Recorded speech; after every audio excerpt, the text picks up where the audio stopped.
ఈరోజు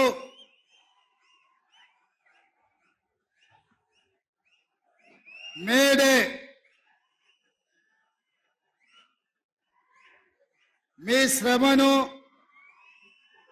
మీ చెమటను దారబోసి మీ కండరాలను కరిగించి పారిశ్రామిక రంగంలో ప్రపంచ అభివృద్ధిలో కార్మికులు త్యాగాలు చేసి కార్మికులు నిర్మించిన కార్మికుల త్యాగాలతో కార్మికుల పోరాటంతో ఏర్పడ్డ ఈ తెలంగాణ రాష్ట్రంలోని సింగరేణి కార్మికులు, ఆర్టీసీ కార్మికులు,